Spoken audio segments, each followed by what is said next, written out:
Баршаңызға сәлем, сіздермен бірге Гүлфия Ерболқызы. Бүгінгі бейнеде өте дәмді, үлпілдек, жұмсақ булочки дайындайтын боламыз. Осы бейненің соңына дейін көріп, міндетті түрде жасап көріңіздер. Сіздерге, отбасыларыңызға ұнайтынына сенімдімін. Жылы суға тұз, қант саламыз, дрожжи қосасыздар.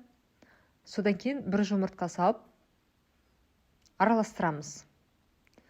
Қажетті ингредиенттердің барлығын осы бейненің төменгі жағына жазып қоямын. Қаймақ саламыз. Қаймақ менде 20%. Содан кейін қант қосамыз.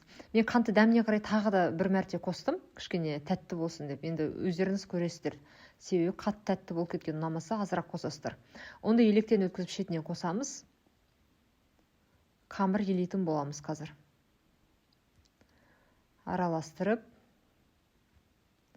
Құрметті оқырмандар, осы YouTube арнамда көптеген рецепттер бар. Міндетті түрде тіркеліп алыңыздар. Содан кейін сүйікмай құямыз, яғни қамырды елеп жатқан кезде жақсылап араластырамыз. Қамыр жұмсақ болу керек, бір қатты жұмсақ емес, қатты болып қалмасын ең бастысы. Міне, қолға жабыспайды, себебі сүйікмай қостық, осындай жұмсақ болып шығады. 1 сағатқа жылы жерге қойып қоясыздар. Менімен 1 сағатқа жетпей осылай көтерілді. Көрдіңіздер ме? Содан кейін осы қамырды қазір біз бірнеше бөлікке бөлетін боламыз. Қазір ұн сеуіп аламын, себебі жабысып қалуы мүмкін. Қамыр өте жұмсақ болып шығады себебі.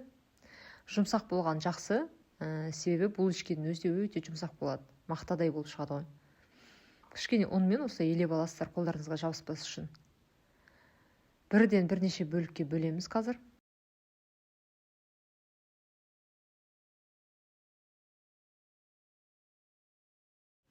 Қамырдың әр бөлігін қазір елейміз.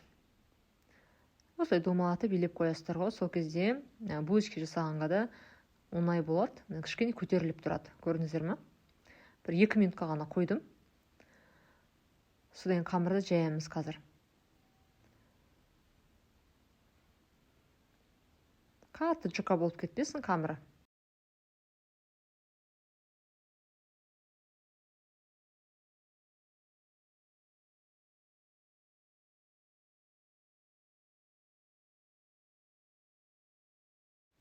Қамыр жайғаннан кейін кішкене сүйікмай құйып, толығымен жағып шығамыз. Үстіне қант сепсеңіздер де болады. Содан кейін осылай бірнеше бөлікке тағы да кесіп аламыз. Және әр бөлігін бір-бірінің үстіне қойып шығамыз қамырды. Енді қазір мен формасын жасайын деп жатырмын булочканың. Егер сіздер өздеріңіздің бір басқаша жасағыларыңыз келсе, жасасаңыздар болады осы қамырмен. Өте жақсы болып шығады. Кішкене үстін басамын қамырдың. Соның ортасынан тағы да кесемін пышақпен. Міне. Пышақпен кесіп, қазір сіздерге көрсетем қалай жасайтынымды. Соның әр бөлігін осылай домалатып шығамын міне. Және айналдырып шығамын ғой қамырды. Міне қараңыздар, қандай әдемі болып шықты міне. Көрдіңіздер ме? Енді басқа да форма бойынша жасағыларыңыз келсе жасайсыздар. Осындай әдемі болып шығады. Дайын булочканы 5 минутқа қойып қоясыздар, ол тағы да көтеріледі. Және де үстіне осылай жұмыртқаның сарысын жағып шығасыздар. Және мен осылай үстіне қант септім. Булочканың үстіне. 180 градуста 25-30 минут пісіресіздер. Өз пештеріңізге қараңыздар. Осындай әдемі булочка болып шығады. Өте дәмді. Міне қараңыздар. Егер де осы рецепт пайдалы болса, лайк басып, комментарий жазуды ұмытпаңыздар. Және қай жерден боласыздар, маған өте қызық жазып кетіңіздер. Сіздермен болған Гүлфия ас болсын.